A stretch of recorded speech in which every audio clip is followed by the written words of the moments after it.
Hello, beautiful people, and welcome back to the Paris with the D show. You could have been tuned into any other channel on your television, but instead you decided to be here with me, and I'm truly thankful for that. Today, we are on location for the first time shooting our next guest, which is more of a Baton Rouge symbol. He's known as a quite common hand gesture to a lot in the community, but even more than that, he is known as inspiration, a hard worker, and for a lot of winter clothing. Please, beautiful people, help me welcome Kirkland, Effum, Boutte to the Paris with the D show. Hey.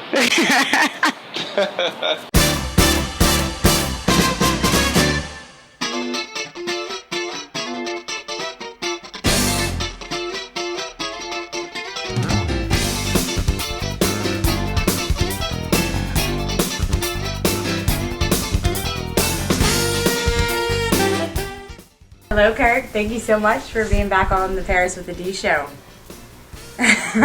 Hey. Even though people did not want you on the show, I do appreciate this second take. I don't think they didn't want me. They just didn't want me. Okay. So actually, let's just jump right into it. Have you always had a passion for art? Yes, I have. Yeah. From childhood on to now, I've always loved art. Okay. And you actually went to school for art, didn't you? Not until my college. Okay. Yeah, not until then I really started pursuing the business aspect of art. Okay. Throughout kindergarten on up to high school. I took art classes. I drew all the time, so it was basically what I was. Okay. So what did you actually go to college for? Graphic design. It was called visual communications. Every aspect of the business side of art was included in that title. Okay. And you went to Houston? Houston. Right. So what brought you back to Baton Rouge? Houston was too fast for me. Really? Okay. Yeah. Okay. You like the speed of Baton Rouge? Yeah, I like where you can sit on the porch and sip lemonade and die.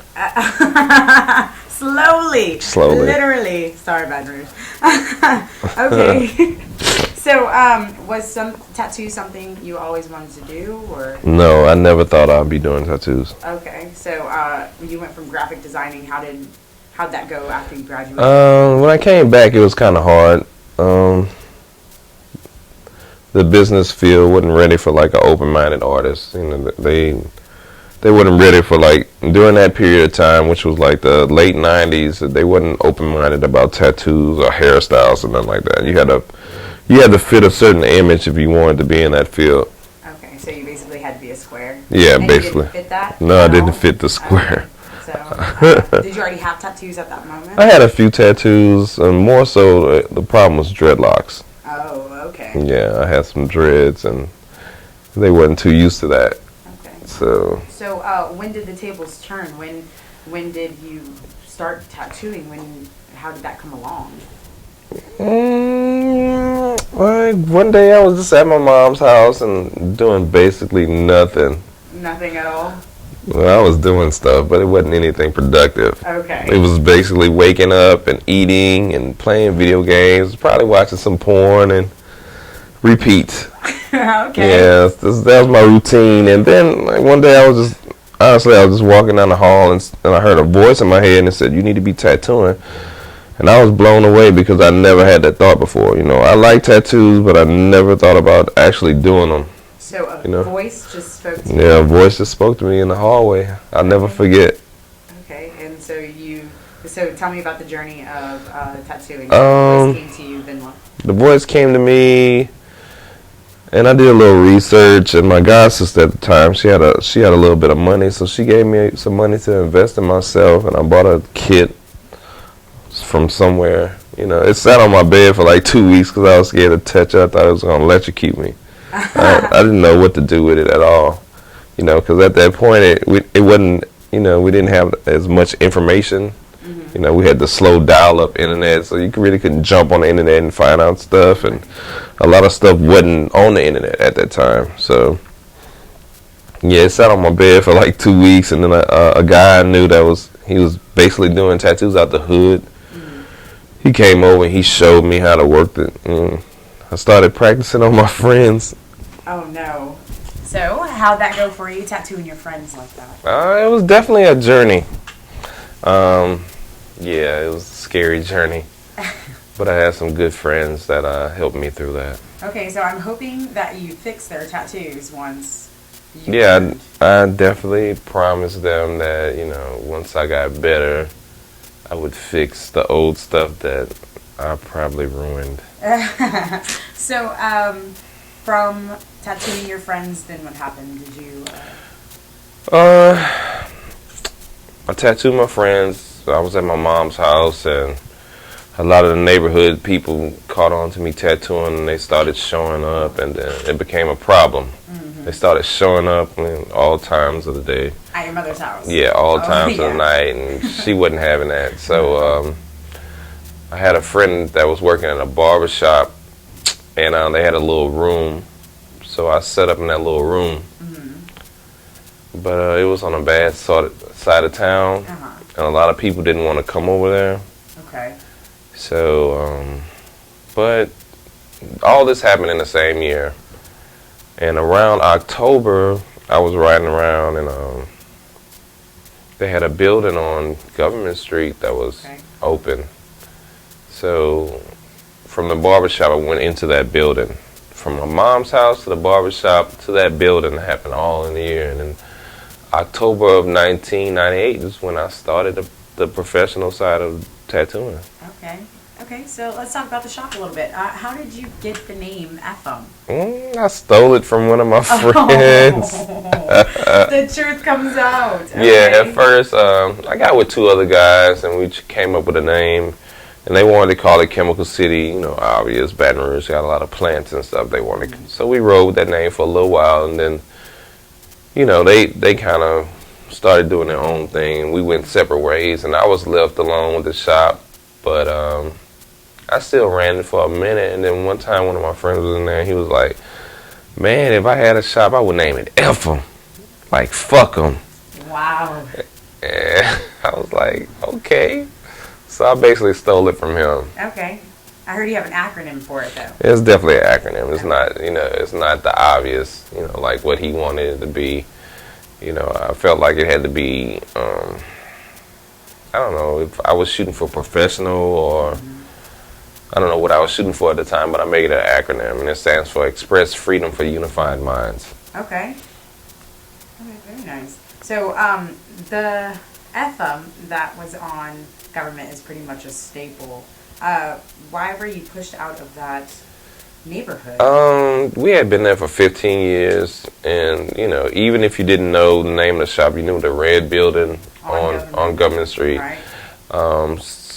They were trying to, like, renovate. They were starting to renovate Baton Rouge High, and they started to renovate the whole neighborhood, so they deemed my building too old to redo, and they really wanted to make it a parking lot, so you get kicked out. Yeah, I got kicked out. So how did that make you feel? What were the steps in that? I was mad at first, and then, you know, I started getting upset, and then a lot of people started getting upset because, like you said, it was a staple, and they was like, oh my God, I can't believe this. You know, this is a staple of the community, and I don't know, I just had to roll with the punches at that time. Right. So, you know. But you bounced back with two, right? Yeah, we bounced back with two. So where are the locations? We're in one right now. This one is on Florida Boulevard between Sharp and Sherwood, and the original, most of my original workers that had been with me for a long time, they work at the one on Acadia now, right around from where the old shop used to be. Okay, okay. Now, let's actually talk about a little bit of your personal life. Not personal.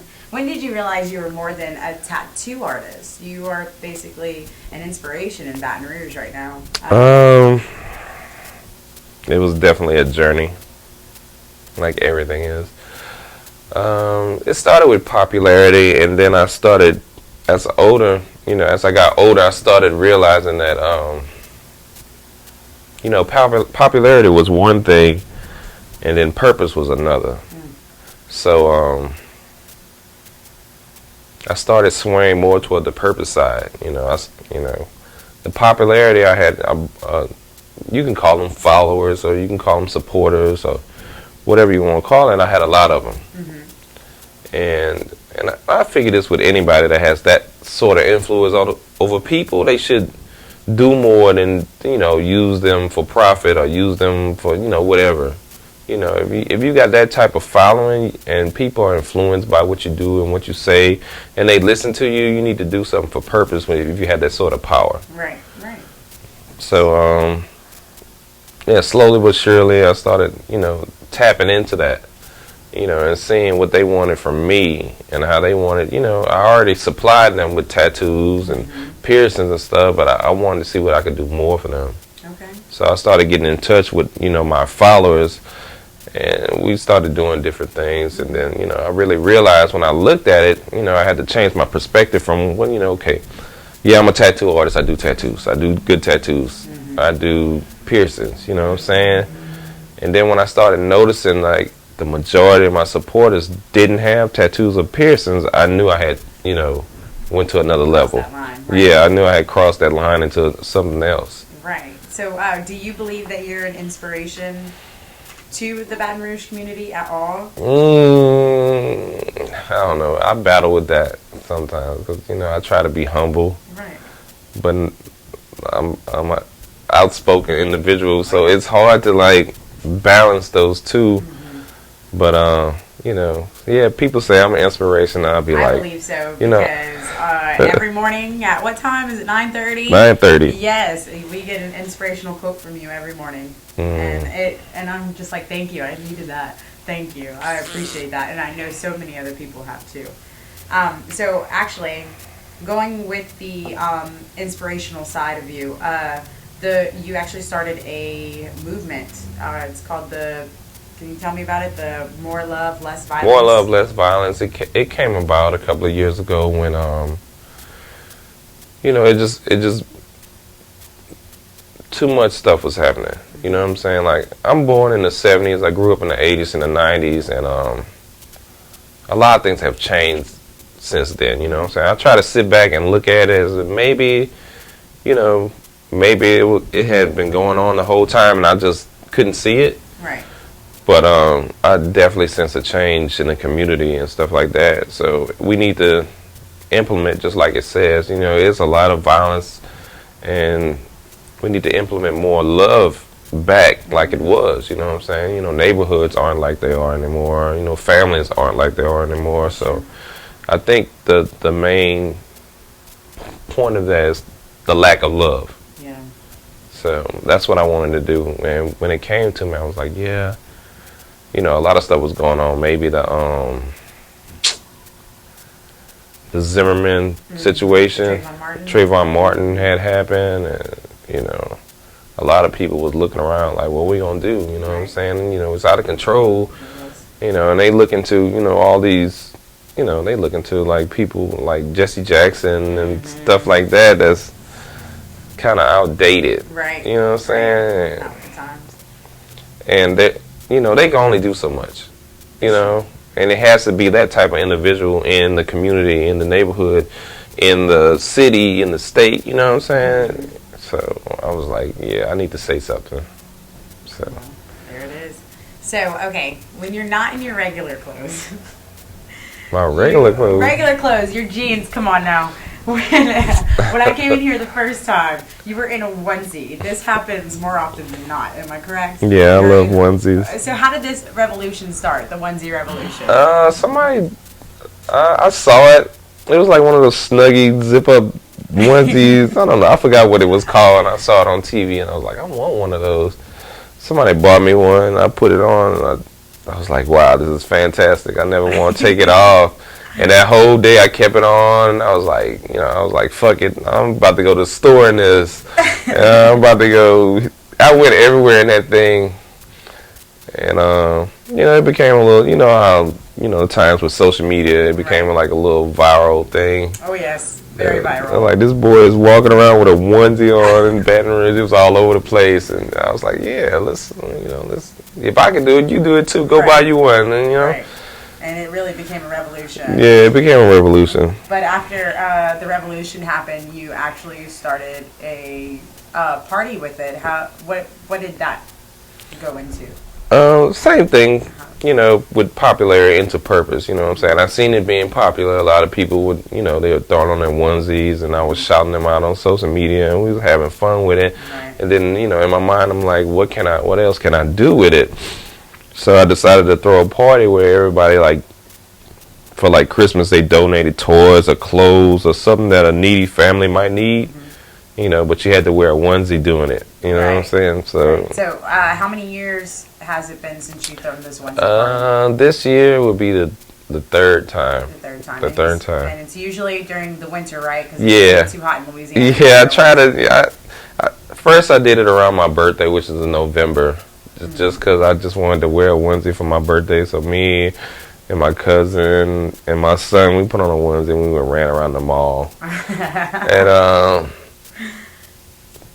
yeah, it definitely has to be cold. In Louisiana, it's how the weather is here. You never know, but yeah, it definitely has to be cold when you wear this onesie because it's definitely warm. So it's definitely coming up soon then. Yeah, it's coming up soon. I'm shooting for late November, December, whenever the weather changes. Okay. So going again with because you do a whole lot for the Baton Rouge community. You do a couple of things on Sundays. It's called the Brown Bag Sundays. Brown Bag Sundays. Tell me a little bit about that. It's just a bunch of us got together, for one big cause. You know what I'm saying? I didn't come up with it, but I definitely jumped on the train when I seen it. Yeah, I thought it was a wonderful idea. When I jump on something, I'm all about it. Let's do it. Let's make it happen. Yeah, I saw it, through social media, and I was like, how can I be a part of it? I'll be there, and we met up under the bridge, and we fed the homeless basically. And it was the bridge. What bridge? It was North Boulevard Bridge. Okay. I had no idea, no idea, and you ride around and you see them on a corner, and you'll see them, and you're like, that's a homeless person. You can recognize it, But and even with me being on Government Street, that was a main traffic area for a lot of people. I used to see them all the time, but I didn't know to the extent how big it was until that first Sunday. Oh, yeah. And it blew me away. It is a mind-blowing experience. It's definitely a mind-blowing experience. How many have you guys fed on a Sunday? The first Sunday we did it, we set out, because I had another guy. He's familiar with everybody out there. Those are his people. He knows them by name. Yes. He knows everything about them. And their stories. And he was, he let us know. He was like, when we first got out there, we got out there probably like 8:30 and started cooking and setting up everything. And I'm just looking around. It's maybe like 3 of them. And he's like, man, this 3 gonna turn into, they gonna come from everywhere. And they did. That 3 turned into 300 in less than an hour. Wow. And being our first Sunday, we were prepared, but we wasn't that prepared. So it was kind of sad that we had to turn maybe like 100, 150 people away. Oh, my goodness. Yeah. Oh, my goodness. But you guys are actually progressing. Yeah, we learned from that first experience. And the second time we did it, we didn't turn nobody away. Third time we did the same thing. Fed a whole lot of people. Yeah, I think we're up to maybe like 350, if not more, right now. And then you can also drop clothes off. Yeah, we started going out toward the clothes. So tell me, where can somebody drop the clothes off? They can drop it off to my shop on Florida Boulevard, or they can drop it off to Big Baby's Car Wash on Government. Okay. So this is one of my biggest issues. With everything that you do in the Baton Rouge community, do you get judged because of the way you look? I get judged all the time. It doesn't matter though. It's just the way life is. You know what I'm saying? Like, no matter, you could do 1,000 good deeds, but as long as you do like one negative thing or something that somebody considers negative, then that's the way they look at you from there. Yeah. But like with your tattoos, are they just like? Yeah, it's hard to, it's hard to like get people out of that perfect image if you have like tattoos and stuff. Even though it's more accepted now than it used to be, some people still, they judge you, just by appearance. No, that's with anything, not just with tattoos. They judge, race, They judge gender. Yeah. They judge sexual preference. You know, it's They you know, just judge. they just judge. You know. And you know, they hated Jesus too, so. Oh yeah, they talked about Jesus. They hated Jesus. You know, but he still did his thing, and I still do my thing. So, what do you want to say to those people that do judge you? Do you have anything at all that? I like it when they judge me because they let me know who or who not to deal with. Yeah. Okay. You know what I'm saying? I saw something, you know, when the whole thing blew up about the Confederate flag and everybody was like, take it down and stuff like that. I wanted them to keep it up. I wanted them to hang it everywhere they wanted to hang it. I wanted to put it in their cars, in their house. Tell me Why? Why? Because I wanted to know who I was dealing with. Heard. Okay. You know, if it's hanging in your store, I'm not going to patronize that store. If it's hanging in your yard, you're not my neighbor. Right. So I wanted them to show themselves. I don't want them to be like the Ku Klux Klan and wear the hoods, but when they take off their hoods, they're your doctors, they're your teachers, Right. they're the policemen, they're your government, you know. I want to know who I'm dealing with. So yeah, flash it. Let me put it all on your vehicle. I want to know, Okay. you know what I'm saying? Hey, that's a good way to look at that, for sure. For sure. So, okay, everybody is probably wondering, how many tattoos do you have on your skin? I probably have 13, 14. Okay, yeah. so they're just bigger tattoos? They're just bigger. You know, I wasn't all about the little stuff. You know, I learned fast that it was quality over quantity. Okay. You know what I'm saying? A lot of people want a lot of tattoos. Yeah, I got 36, but they were horrible. They were horrible little stuff that look like a refrigerator full of magnets or something. You know? So, do you have any color in any of your tattoos? At the time,